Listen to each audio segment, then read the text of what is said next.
Hi guys. So I know in my past videos when I talk about our new vacuums that I said I wanted to get a robot vacuum. So we got this Roomba. Brian thinks probably since like August. So it's been a few months since we've had it. This is a 960 and I actually got a really good deal on it just because the 960 is like, I want to say they had like 2 or 3 models newer than this one. But I don't, I'm not going to spend $1,000 on the brand new one that they have. So this will work perfectly for us. Right now I have, this is the compartment that you would empty if it was like when it fills up. So I have this out because I figured we would talk about that. So this part right here, you can see the arrows, you just pull down and this is how you would empty it. It doesn't look huge, but let me tell you, the amount of stuff that this thing picks up is crazy. This part right here is your filter. When you get the Roomba, it comes with another one and you can buy them too, but we have been actually blowing them out with just an air hose and the inside of it. At some point we're going to have to replace this because you can only blow it out so much before it doesn't stay good, but just so that we get more uses out of it, we've just been blowing it out with an air filter every other time or every 3 times that we use it. If you tap it on the side of the garbage, most everything comes off, but we have 2 dogs and our shepherd is, especially when he puts like on his winter coat and then he loses his winter coat, we really have a big problem with hair in the house, and that's currently happening right now. It's getting a lot better and slowing down, but it is pretty bad. So this just, pushes right in, and this is the thing to pull it out.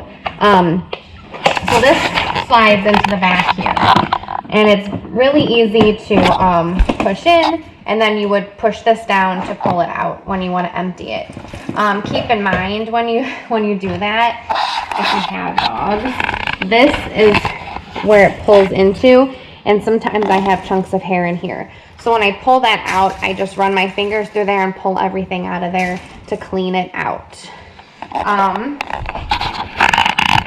So let's put this in and talk about it a little bit. So this guy right here, he just makes sure that you can't, like if he's gonna go underneath something, it's gonna clear. So they have this little knob that sits just a little bit higher so that it's basically so that it doesn't get stuck. Now, saying that doesn't mean it's not gonna get stuck. We are very lucky where we run it. It doesn't go under anything or try to go under anything that's kind of sketchy. I had it, the base sitting out, but the kids just weren't too careful with it. So I actually now have its docking station under here, so then it can go in and dock itself, and it stays out of the way, nobody kicks it, nobody does anything, and it clears this. And this is probably the only thing that it really goes underneath, and we don't have an issue. If you have furniture that you want it to go underneath, then you're going to have to get, 2x4s to be cheap, or get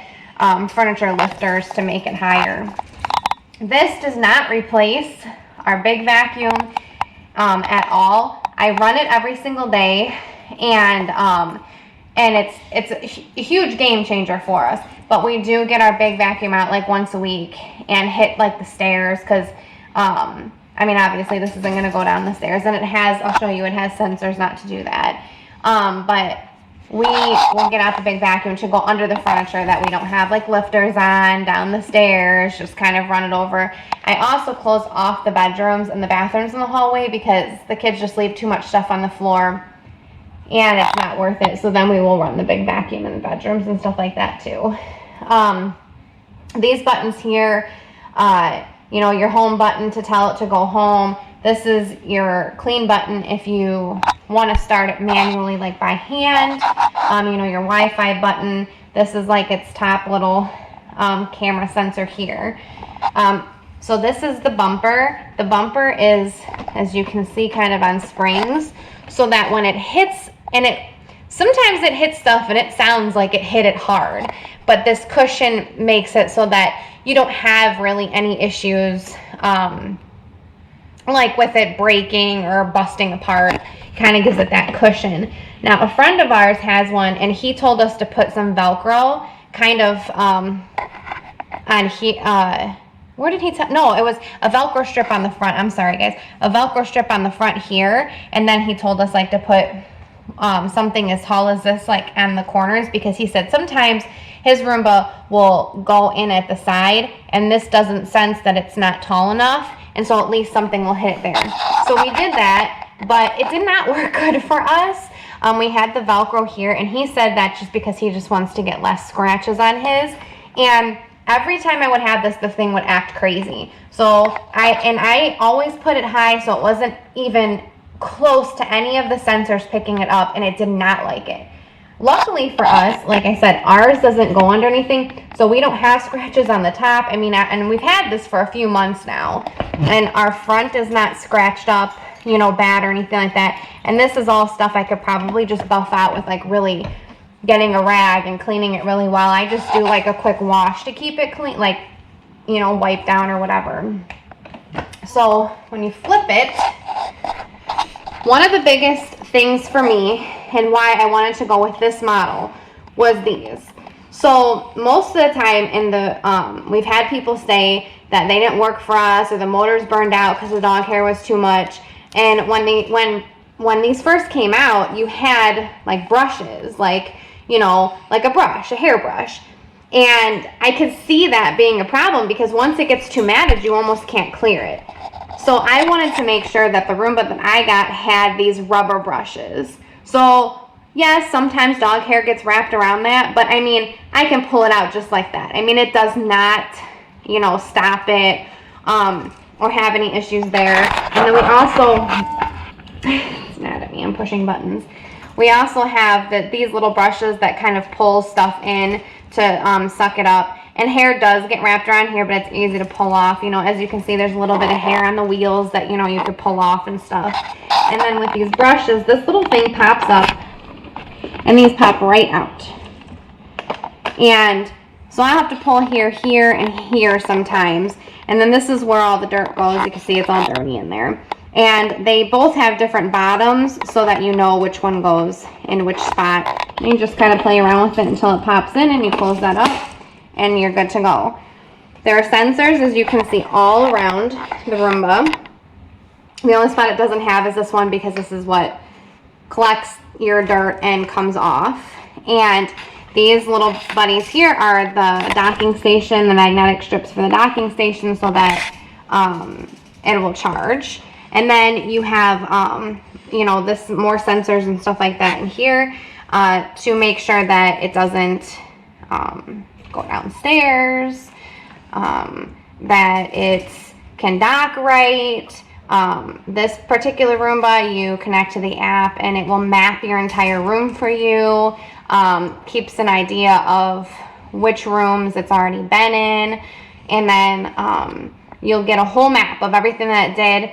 And then if it picks up like a high dirt area, it'll go back and forth, back and forth, back and forth over that area a bunch. So that's kind of neat. I'll show you. So I have it connected to Alexa, and but we were having a hard time with her turning it on. She just kept saying, Roomba doesn't understand that command. So I do it all from my app, which actually just makes it easier because I don't have to mess with her at all. This is the app. As you can see, he's connected. His name is Lurch. It's ready to vacuum, but it's going to have to dock and charge and stuff. And this is the button I push to vacuum anywhere. I mean, there's different favorites that you can set if you only want it to vacuum certain places, or if you want to create a schedule that you want like Roomba to turn on at a certain time. This is like your history. So when I click here, this is what it tells me. This is the map of everywhere that it cleaned. And the little tiny crosses are where there were high dirt areas. So this is actually our laundry area that everybody comes in and out of the garage from. So it always has high dirt areas in there. And when you push this little arrow here, it tells you how many square feet it went, how many dirt elevation areas were, how long it took to do all of it. There are times, like if you're doing too big of an area for the battery, it will dock and then charge and then go again. and things like that. That's what all that tells you. And then if you have messages, they show up here. Sometimes it'll be like, oh, your sensors need to be cleaned, or oh, you should do this. So those kind of messages will show up there. Then there's all these like settings and if you need help and things like that. Right now the iRobot beta is not hooked up on here for us yet, so I don't use that particular setting. So another thing to keep in mind is that when we're going to run this, we do a whole sweep of the house. So we put the dining room chairs up on the table so it'll get under the table. We pick up all of the shoes that might be laying around by the lockers, close the lockers. I pick up any empty garbage, like we have just little garbage cans. We pick those up so that it can go around them. There's all kinds of like prep work that we do. It's not a lot. I mean, I'm sitting here being like, oh, we have all this prep work. It takes like 5 minutes, but we have heard some horror stories of people where their dog has gone to the bathroom in the house and the Roomba has gone over that. And who wants dog poop smeared all over their house and in the Roomba? We would like never use the Roomba ever. That one ever again. That's garbage, because I don't even think you could get that cleaned off of there. My main concern is that sometimes our guys throw up because they just get into too much stuff outside, and I would hate if ours hit like a pile of dog puke or something. So we kind of do a sweep of the house. We don't want it to pick up anything. We're trying not obviously to burn up the motor or to ruin the unit and stuff. So we just make sure that everything's off the floor. And I never, and this is just my personal preference, I never run it when I'm not home. Because if there is an issue, then I can grab it really quick, fix the issue, and go on its way. The whole time we've had it, I've probably had to, it's gotten stuck a couple times on our stairs because we had to put, our stairs don't have the carpet on it yet, and we had to put like a board over the lip so that the flooring, because the flooring was starting to kind of get creased. And so there's a tiny little gap, and sometimes the wheel will get stuck in that. And if I'm not home, it's going to sit there till the battery dies and never get cleared. So, and we've had just maybe 2 or 3 times where it's made a weird noise and we've had to flip it over and it picked up like a kid's toy or something that was missed or dropped on the floor while it was running and the kids weren't thinking about it, and those things. So I say all the time, I love it. I don't know what we did without it. It really does 100% drop our clean time down, just because we were having to take the vacuum out every single day and, you know, do this whole chore of vacuum the whole house, where I can run this every day and then we only have to take the big vacuum out like once a week or so. So anyways, this is the 960. I am going to dock it because I don't think it charged. And then we will start it up with the app so that you can show it like undocking itself and starting, and sort of see how it goes. So come back in a few minutes and do that. Thanks, guys. All right, so we are back. It is all charged on the app, so I am going to go ahead and start it when I showed you earlier when it said the vacuum everywhere button. And see, it's 100%. So I'm going to go ahead and push this, and then you'll see it, you can see it undock and start up.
So it's going backwards because it says it's got a high dirt area, so that's what it'll do to clean it up.